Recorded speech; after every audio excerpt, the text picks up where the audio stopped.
Welcome to Books with Noah, a podcast where I talk with my friends about their favorite books.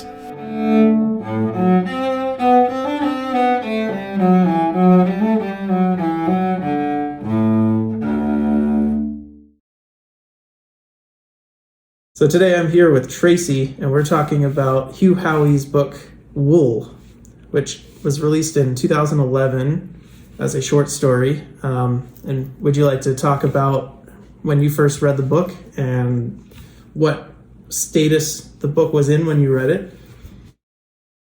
So I read probably the omnibus version, something that had been published in, I believe I read it in paper originally, and I probably listened to it through an Audible at some point.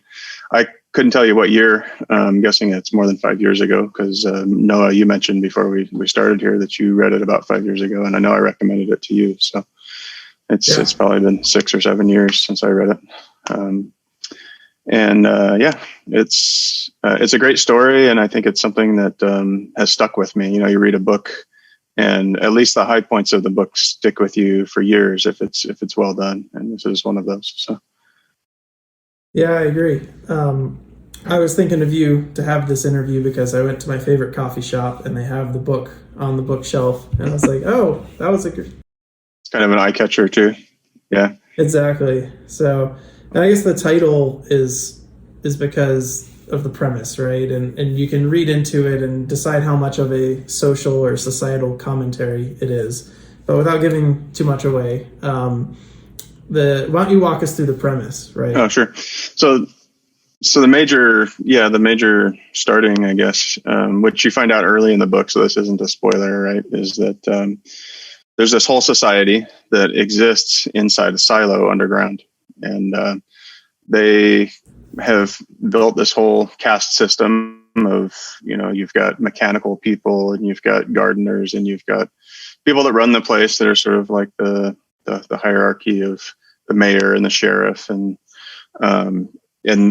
what's interesting is they don't really know how long they've been there. They've been there for generations. So people have been born and died. And it's this self-sustaining society that really doesn't know why it's there or what the purpose of the silo was. Obviously, it's to sustain life, but why was it even made and who put them there? And those are just the old times. And right. So they've built a society in this environment. And I was thinking beforehand, it might be too much of a stretch, but it's almost an allegory for our society. It's just in a much smaller, more contained space. And you think of the earth or the continent as a silo, and you can imagine all the different social strata and castes and sort of types that have to exist to make a society run, which is interesting to me that you can do that in sort of a petri dish. And the way that he tells a story is he tells without telling, right? It's much more character based and situational than, oh, let me tell you this grand story of the people in the silo. It's more down in the weeds, and kind of you learn details of people's lives, and from that you kind of construct this larger story, which I think is one of his talents as an author. That's right. That's astute. And yeah, in the first chapter, they mentioned that, you know, all of the history was lost from the hard drives. And that becomes a plot point that, you know, so the protagonist is female, which is cool. And she's super technical.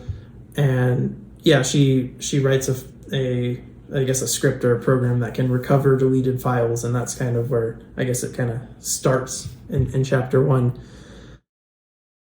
Well, sorry to interrupt, but we may be getting ahead of ourselves too. I think so. The question a listener would ask is, so why don't they just get out of the silo? Why are they there?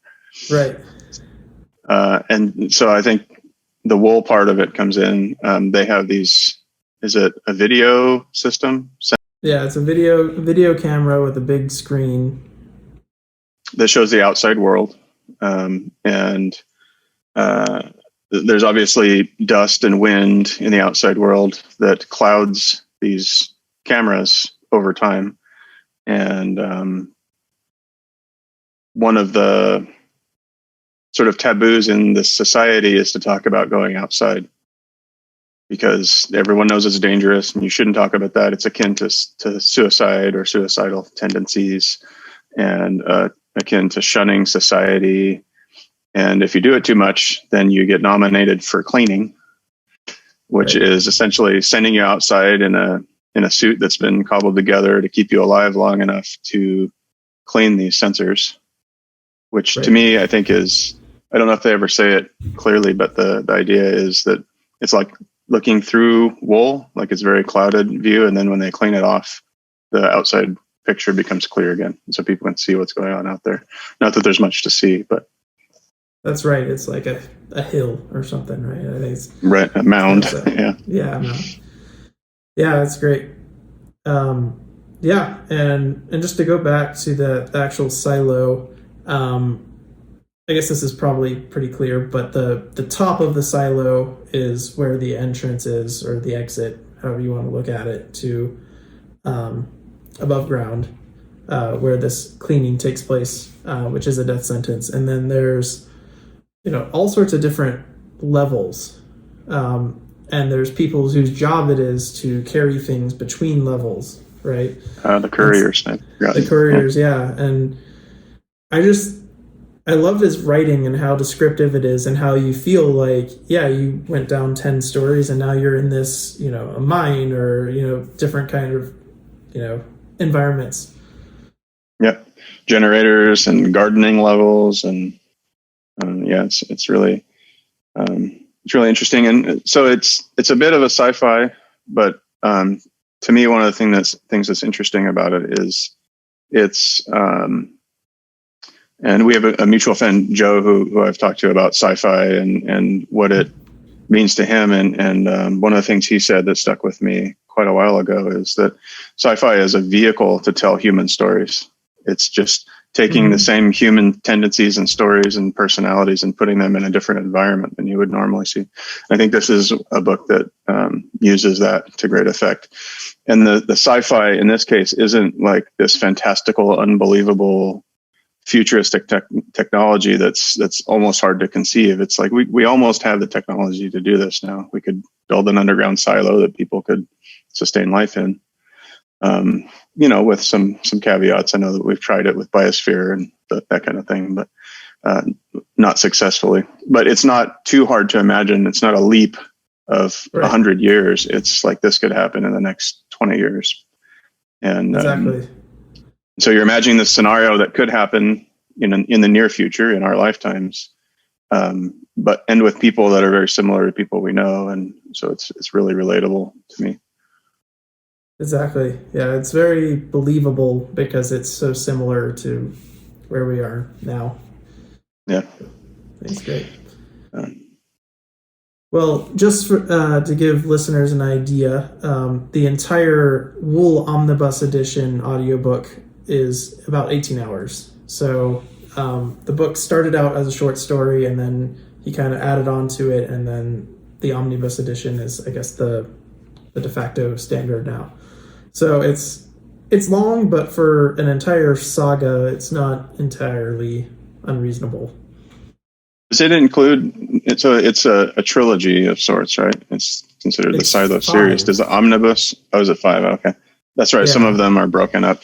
So I think I've at one time or another I've bought each of the 3 major books, but they must be broken up internally into subsections. I'm not sure, but so. Does this 18 hours that you're talking about include the entire saga? Oh, I take it back. You're correct. So 18 hours is Wool books 1 through 5, and then it kind of continues on with Shift, right? Which is 3, which is about the same length. And then there's Dust, which is the 3rd segment, and that's 13 hours. So that sounds right. Yeah, so I guess it is significantly longer than I just let on. But I do remember at the end of it feeling both like satisfied with the ending, but also like really kind of eager to hear the next chapters, because it leaves you with some open questions. Let's put it that way. Not enough that you're frustrated and angry, but enough that you really want to know more about the the silo universe. Let's put it that way. Yeah, exactly. And I think it's a good analogy for life, because you have this adventure, or whatever you want to call it, and then at the end, you're left to figure out what you think of it and what you make of it and what's important, what's not, and there are no answers just written down for you, right? So yeah, well, this has been great. Do you have anything else to add? No, just go read Wool if you get a chance. It's a fun ride, and other Hugh-Howey as well. I've read some others of his that I remember fondly as well. They tend to stick with you. And to me, it's because of the manner of his storytelling. It's not so much like I said, the vehicle of the sci-fi is it's a useful means. It's not the main part of it. So they're great stories that happen to occur in these unusual circumstances. That's right. Yeah, and it's very character driven. There's a set number of people inside the silo, so it's not like Russian literature where you have 100 different people that you're following along. It does mostly just follow through the protagonist. So cool. Well, thank you so much, Tracy.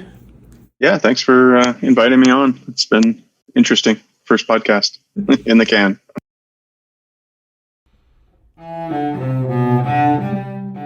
Thanks for listening to Books with Noah. Please visit our website, bookswithnoah.com. You can also find us on YouTube by searching Books with Noah.